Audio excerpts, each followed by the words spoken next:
एक नए विषय, एक नई जानकारी को लेकर अब सभी किसान भाइयों के कमेंट्स मुझे मिल रहे हैं कि हमें कौन सी कंपनी का कोराजन खरीदना चाहिए, यानी कि क्लोर इंट्रानेलिपोल जो टेक्निकल होता है वो किस कंपनी में ओरिजिनल होता है।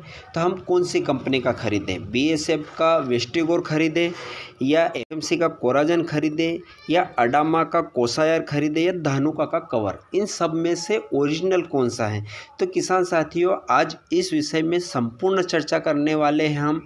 इसका स्प्रे करने का सही समय कौन सा है, हमारी सोयाबीन की या अन्य फसल में किस अवस्था में हमें इसका स्प्रे करना चाहिए, इसका डोज क्या है और इन सभी में से ओरिजिनल कौन सा है। तो किसान साथियों, वीडियो पूरा देखिएगा और जो किसान भाई पहली बार इस वीडियो को देख रहे हैं तो चैनल को सब्सक्राइब अवश्य कर लीजिएगा ताकि आपको आगे भी इसी प्रकार से वीडियो मिलते रहें।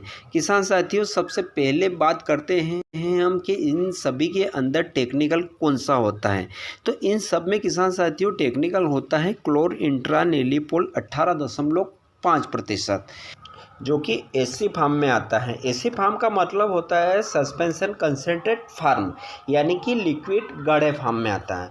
यह अब फसल पर पौधे पर काम कैसे करता है। किसान साथियों, यह एक ब्रॉड स्पेक्ट्रम इंसेक्टिसाइड है, यानी कि आप अपनी फसल पर इसका स्प्रे करते हैं तो यह पूरे पौधे में आसानी से फैल जाता है और इल्ली कीट कहीं भी हो, पौधे के पत्ते के ऊपर हो या पत्ते की निचली सतह में हो, वह आसानी से ख़त्म हो जाती हैं। यानी कि पत्ते को खाती हैं, फली को खाती हैं तो भी ख़त्म होगी और नहीं खाएगी तो भी ख़त्म हो जाएगी। यानी कि यह उसके नर्वस सिस्टम को ख़त्म कर देता है, ना तो वह खा सकती है ना चल फिर सकती हैं, तो वह आसानी से ख़त्म हो जाती है। यह एक बहुत अच्छा टेक्निकल है।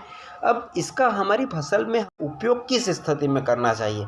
बहुत सारे किसान भाई क्या करते हैं कि पहले या दूसरे डोज में ही कोराजन का उपयोग कर देते थे। वह तरीका गलत है किसान साथी, क्योंकि इसका 1 एकड़ का खर्च भी बहुत ज़्यादा आता है, यानी कि 700 से 800 रुपये के समथिंग हमें 1 एकड़ का इसका खर्च होता है। और अगर जो हम दूसरे स्प्रे में इसका उपयोग करते हैं तो तीसरे स्प्रे में जब हमारी फसल में फलियों में दाना बनता है, उस अवस्था में हम वापस रिटर्न कोराजन का स्प्रे करते हैं तो हमें उसका डोज बढ़ाकर स्प्रे करना पड़ता है, तो इसका खर्च अधिक और बढ़ जाता है। तो इसलिए हमें कोराजन का उपयोग हमारी फसल में उस अवस्था में करना चाहिए किसान साथियों कि हमें लगता है कि हमारी फसल में ज़्यादा मात्रा में कीट है, ज़्यादा मात्रा में इल्लियों का प्रकोप है और अब वो किसी आसानी कीटनाशक से कंट्रोल नहीं होने वाले हैं।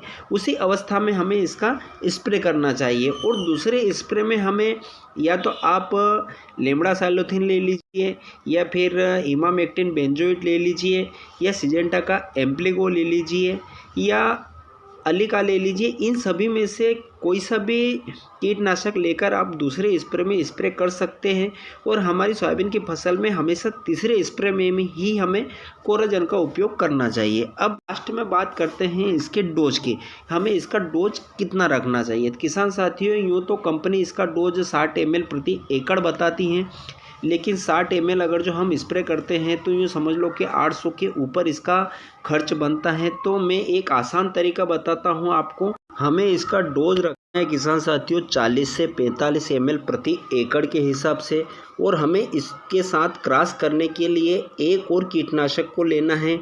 आप इसके लिए या तो लेम्डासाइलोथिन को ले लीजिए या डेल्टामेथिन को ले लीजिए या फिर प्रोफेनोसाइफर को ले लीजिए। इन तीनों में से किसी भी कीटनाशक को ले लीजिए और इसका डोज रखना है हमें 200 ml प्रति एकड़ के हिसाब से। अब इन दोनों को क्रॉस करके आप अपनी फसल में स्प्रे कर दीजिए तो आपको एक बेहतरीन रिजल्ट मिलेगा। मैंने इसका उपयोग किया है और मुझे एक अच्छा बेहतरीन रिजल्ट मिला है। और इसका कवर रहता है किसान साथियों 20 से 25 दिनों तक आपकी फसल में कोई भी कीट का प्रकोप नहीं होगा। अब लास्ट में बात करते हैं कि इन सब में से ओरिजिनल और सबसे बेस्ट कौन सा है, बीएसएफ का वेस्टिगोर या अडामा का कोसावर या धानुका का कवर। तो किसान साथियों, इस टेक्निकल को बनाने वाली कंपनी है एफएमसी। इसके मैन्युफैक्चरिंग है, यानी कि इसको बनाती हैं और इसकी मार्केटिंग ये सारी सभी कंपनियां करती हैं। तो आप कोई सा भी उठाकर देख लीजिए, इसमें जो मैन्युफैक्चरिंग कंपनी है एफएमसी का ही नाम लिखा हुआ होगा। तो आप इनमें से कोई सा भी कीटनाशक ले लीजिए, सबके अंदर सेम टेक्निकल होता है। तो आप कोई सा भी लेकर अपनी फसल में स्प्रे करेंगे तो आपको एक अच्छा और बेहतरीन रिजल्ट मिलेगा।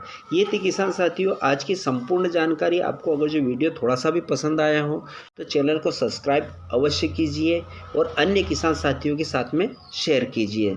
तब तक के लिए दीजिए मुझे इजाज़त, फिर मिलेंगे एक नए वीडियो में नए विषय के साथ।